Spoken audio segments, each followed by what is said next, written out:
നേരത്തെ സൂചിപ്പിച്ചിരുന്നു. Single bench എടുത്ത അതേ നിലപാട് ശരിവെക്കുകയാണ് ഹൈക്കോടതി ഡിവിഷൻ ബെഞ്ചും ചെയ്തിരുന്നത്. ഇപ്പോൾ കുടുംബം ഉൾപ്പെടെ അവരുടെ അഭിഭാഷകൻ ഉൾപ്പെടെ പറയുന്നത് അന്വേഷണം പോലും കൃത്യമായ രീതിയിൽ നടക്കുന്നില്ല. അതിനാൽ മറ്റൊരു ഏജൻസി വരണം, CBI അന്വേഷണം വേണം എന്നുള്ള ആവശ്യമാണ് മുന്നോട്ടുള്ളത്. SITയുടെ ഇപ്പോഴത്തെ അന്വേഷണത്തിൽ ഇവർ തൃപ്തരല്ല എന്നും പറയുന്നു.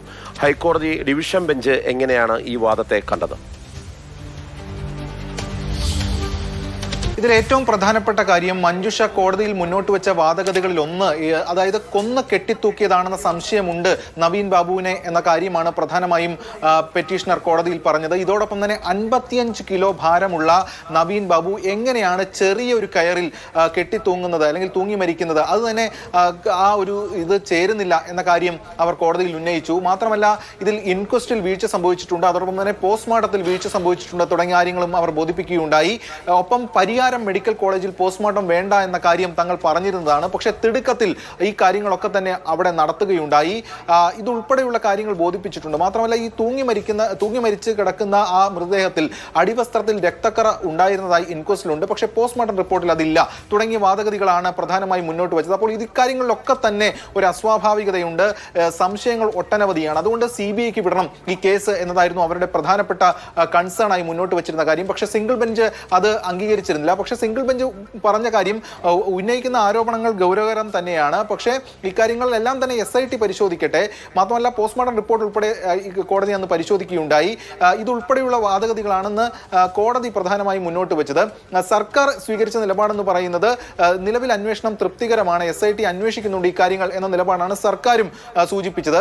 CPM ആണെങ്കിൽ നവീൻ ബാബുവിന്റെ കുടുംബത്തോടൊപ്പമായിരുന്നെങ്കിലും പക്ഷേ CBI വേണ്ട എന്ന നിലപാടാണ് CPM സ്വീകരിച്ചത്. അതിന് CPM മുന്നോട്ട് വെച്ച വാദഗതികൾ എന്ന് പറയുന്നത് CBI എന്ന കേന്ദ്ര ഏജൻസിക്കെതിരെയുള്ള ഒരു പൊതു നിലപാടിന്റെ ഭാഗം എന്നതാണ്. എന്തായാലും ഇത്തരം കാര്യങ്ങളാണ് കോടതിയിൽ നടന്നത്. CBI പ്രധാനമായും മുന്നോട്ട് വെച്ചത് കോടതി നിർദ്ദേശിക്കുകയാണെങ്കിൽ ഇതിന്റെ അന്വേഷണം ഏറ്റെടുക്കാം എന്ന കാര്യമാണ് CBI മുന്നോട്ട് വയ്ക്കുകയും ചെയ്തിട്ടുള്ളത്. എന്തായാലും SITയുടെ അന്വേഷണം നടക്കുകയാണ്. ഇപ്പോൾ നിലവിൽ ഈ കേസിൽ ഏക പ്രതി എന്ന് പറയുന്നത് PP ദിവ്യ മാത്രമാണ്. അതായത് കണ്ണൂർ മുൻ ജില്ലാ പഞ്ചായത്ത് അധ്യക്ഷയും അതോടൊപ്പം തന്നെ CPIMന്റെ കണ്ണൂർ ജില്ലാ കമ്മിറ്റി അംഗവുമായിരുന്നു അവർ. അതായത് കഴിഞ്ഞ 2024 ഒക്ടോബർ 15-നാണ് ഈ സംഭവം ഉണ്ടാകുന്നത്. അതിന് തലേ ദിവസം ഈ നവീൻ ബാബുവിന് പത്തനംതിട്ടയ്ക്ക് ട്രാൻസ്ഫർ കിട്ടിയിരുന്നു. ആ ട്രാൻസ്ഫറുമായി ബന്ധപ്പെട്ട ഒരു യോഗം അല്ലെങ്കിൽ സെൻഡ് ഓഫ് യോഗം നടക്കുന്ന ഘട്ടത്തിലാണ് ദിവ്യ അവിടേക്ക് വരികയും ഇദ്ദേഹത്തെ അഴിമതിക്കാരനായി ചിത്രീകരിച്ചു കൊണ്ട് പ്രസംഗിക്കുകയും ചെയ്തത്. പിറ്റേ ദിവസം അവിടുത്തെ കണ്ണൂർ പള്ളിക്കുന്ന് ക്വാർട്ടേഴ്സിൽ ഈ ബോഡി കാണപ്പെടുകയും മരിച്ച നിലയിൽ കാണപ്പെടുകയും ചെയ്യുകയായിരുന്നു. തുടക്കം മുതലേ തന്നെ കുടുംബം CBI വേണമെന്ന ആവശ്യം മുന്നോട്ട് വച്ചിരുന്നതാണ്. എന്തായാലും ഇതുമായി ബന്ധപ്പെട്ട കാര്യങ്ങളിൽ ഇപ്പോൾ ഇനി തുടർ നടപടി ആലോചിക്കുമെന്നാണ് ഇപ്പോൾ മഞ്ജുഷ വ്യക്തമാക്കിയിട്ടുള്ളത്. എന്തായാലും സിംഗിൾ ബെഞ്ചും ഡിവിഷൻ ബെഞ്ചും ഈ ആവശ്യം നിരസിച്ചിരിക്കുകയാണ്. നിലവിൽ SIT ഈ കാര്യങ്ങൾ അന്വേഷിക്കുന്നു. അതോടൊപ്പം തന്നെ ഹൈക്കോടതി സിംഗിൾ ബെഞ്ച് അന്ന് വ്യക്തമാക്കിയിരുന്നത് കണ്ണൂർ റേഞ്ച് DIGയുടെ മേൽനോട്ടത്തിൽ ഇക്കാര്യങ്ങൾ നടക്കട്ടെ, മാത്രമല്ല ചാർജ് ഷീറ്റ് ഉൾപ്പെടെയുള്ള കാര്യങ്ങൾ ഫയൽ ചെയ്യുമ്പോൾ ഇത് കൃത്യമായിട്ടുള്ള അനുമതി ഉൾപ്പെടെ വാങ്ങണം. മാത്രമല്ല കുടുംബത്തിന്റെ കൺസേൺ, അതായത് കൊലപ്പെടുത്തിയെന്ന് സംശയമുണ്ടെന്ന കുടുംബത്തിന്റെ കൺസേൺ അടക്കം പരിശോധിച്ച് അന്വേഷണം നടത്തണം എന്നതായിരുന്നു. പക്ഷേ കുടുംബം ഇപ്പോൾ പറയുന്നത് അത്തരത്തിലുള്ള യാതൊരുവിധ അന്വേഷണം നടക്കുന്നില്ല,